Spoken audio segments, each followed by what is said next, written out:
Right there, folks. Just a quick video, a quick point. Not particularly profound, but I've spoken on this issue before, gun rights, and in the UK, it's just very difficult to get a firearms license. I mean, it's almost impossible, in fact. And if you do somehow manage to get a license, which is really difficult. I mean, look up the legislation yourself. Really, really tough. Someone like me who lives in a city, I've literally got no chance unless I join a gun club. But even if you manage to get a license to bear arms, it's really difficult in this country because you have to keep all the ammunition, the gun, the barrel, all locked up in separate cabinets all the time. The police have to inspect it. You have to have your ammunition logged, etc., etc., etc. So, and you can forget about concealed carry. You're going to jail for a long time, mate. If the police stop you and you've got a gun on you, they're going to assume that you're a violent criminal. I mean, you are screwed. And the sad thing is, most British people will assume that you're a violent criminal too, because British people don't believe in the right to defend yourself anymore. Funny thing is, when you actually ask people, do you think that I have a fundamental right to life? 99.9% of people will say, yeah, of course you do. I mean, of course. And if someone attacks me, I have the right to defend myself or not? Of course you have the right to defend yourself.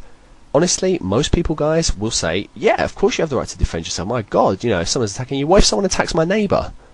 Of course you have the right to defend them. It's your duty to defend them. Good, yeah. What if someone breaks into my house, tries to take my property? Do I have a right to defend my property? Of course you do. Most British people, I mean the overwhelming majority of British people, when you speak to them, are very, very passionate about the right to self-defence. But then when you ask them, okay, should I be allowed to carry knives, machetes, or a gun of some description, a firearm, in order to defend myself? Honestly, almost the exact same overwhelming majority will freak out and say, of course you do, of course you can't do that. What's wrong with you? Are you mad? Are you nuts? What's wrong with you? Oh my God. Well, I'm sorry. The way I see it, and our politicians have bought into the same rhetoric. I mean, whole of the British people and our politicians have the same idea that you've got a right to defend yourself and your property. But you know what? If you don't give me the ability to exercise that right, then the right's completely pointless. Monty Python and the Life of Brian. I mean, I love that film and I love Monty Python. And that film is great. It's got some silly bits in it, but it's also got some amazingly brilliant satirical bits.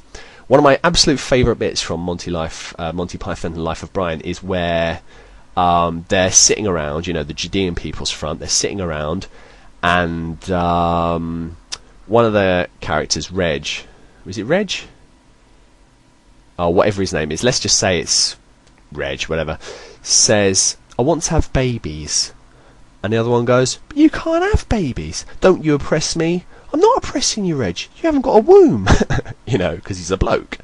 It's like, I want to have babies. But you can't have babies, Reg. And then one of the other ones pipes up and says, well, let's just agree that he can't have babies because he doesn't have a womb, which isn't anybody's fault, not even the Romans.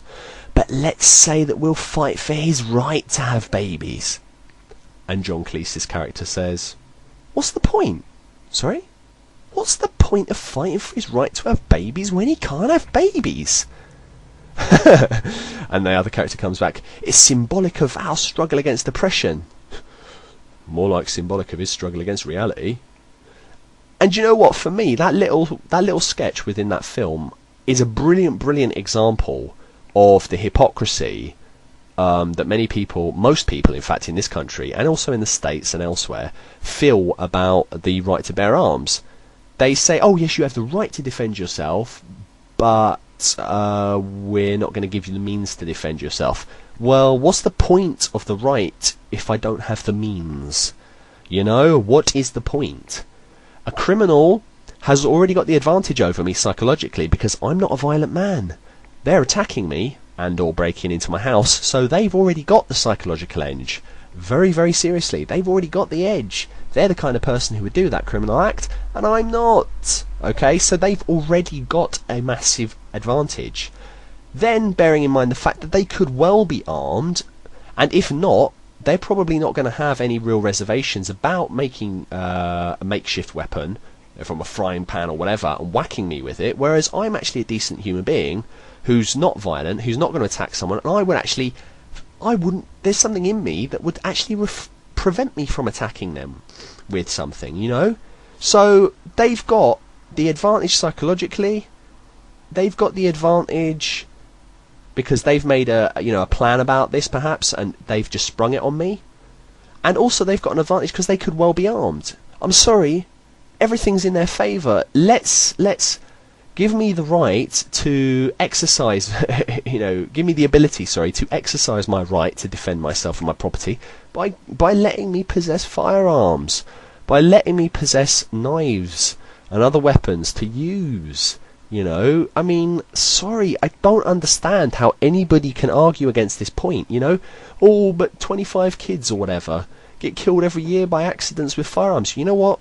That is fucking horrible. It's fucking tragic, and it makes me cry inside. I don't want anyone to suffer pain because a fucking firearm goes off in their face. Jesus Christ, it's horrible. But you know what? Vast numbers more are killed every day. Vast numbers more kids are killed every year because of accidents with cars, because of accidents with chairs, because of accidents with everything. Far more even children are killed horribly in multitudes of other ways, and yet we don't deem it fit to ban those other things. It's just as tragic and horrible and terrible as it is, and as much as we will try and do as much in our power to prevent any kids or other people getting killed because of accidents with firearms, that doesn't change the fact that we need firearms. It doesn't change the fact that we need other kinds of arms, knives or machetes.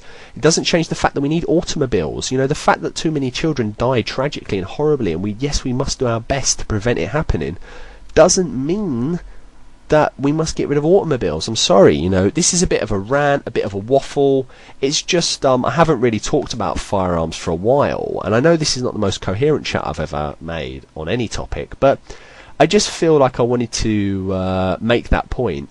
One, bring up the Monty Python skit because it's brilliant and it exactly sums up the situation for me. But also, what is the point of saying you have a right to something if you aren't also granted the ability to exercise that right?